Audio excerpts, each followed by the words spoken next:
the question is, where and how did the Russians get into this? And I think it's a very important question. So I assume that a lot of the people here may have, and if you haven't, I hope you will, read the declassified report by the intelligence community that came out in early January.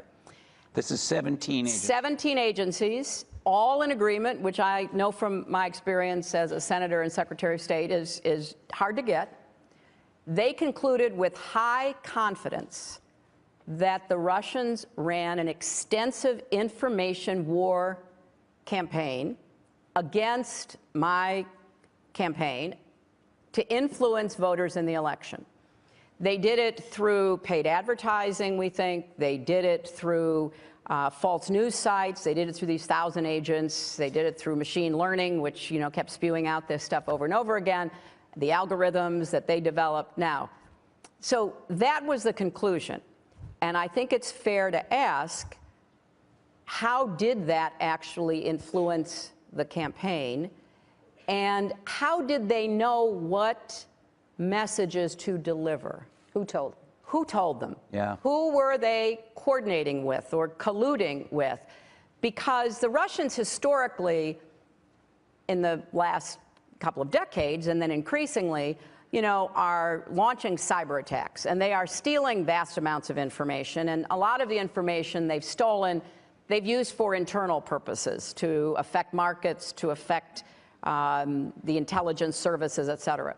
So this was different because they went public and they were conveying this weaponized information and the content of it, and they were running, there's all these stories about, guys over in Macedonia who are running these fake news sites, and I've seen them now, and you sit there and it looks like a, sort of low-level CNN operation. And or a fake newspaper, like the Denver Guardian. Like a fake newspaper. And so the Russians, in my opinion, and based on the intel and counter-intel people I've talked to, could not have known how best to weaponize that information unless they had been guided. And here's guided by Americans. Guided by Americans and guided by people who had, polling and data information. Is that? Now, let me just finish because this is the second and third step. So we know that they did that. We understand it.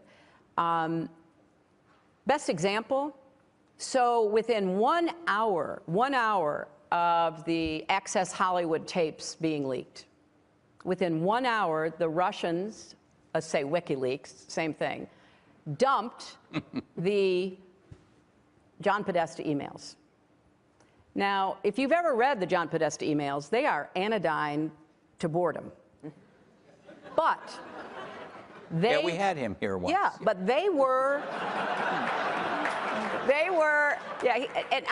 forgive him for what he said about you, yeah.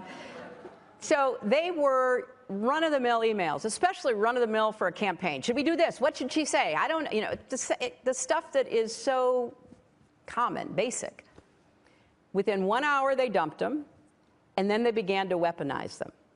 And they began to have some of their allies within the internet world, like InfoWars, take out pieces and began to say the most outrageous, outlandish, absurd lies you can imagine.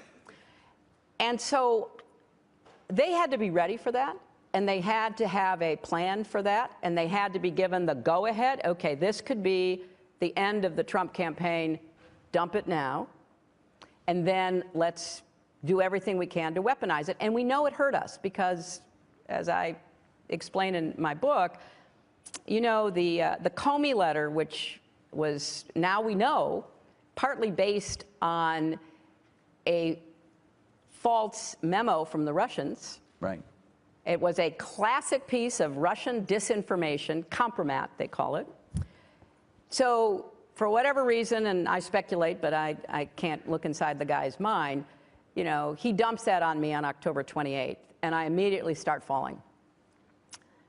But what was really interesting, since the mainstream media covered that, as I say, like Pearl Harbor, front pages everywhere, huge type, et cetera.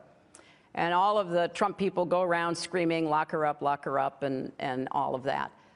At the same time, the biggest Google searches were not for Comey, because that information was just lying out there. It was for WikiLeaks. And so voters who are being targeted with all of this false information are genuinely trying to make up their minds. What does it mean? Hey there, thanks for checking out CNBC on YouTube. Be sure to subscribe to stay up to date on all of the day's biggest stories. You can also click on any of the videos around me to watch the latest from CNBC. Thanks for watching.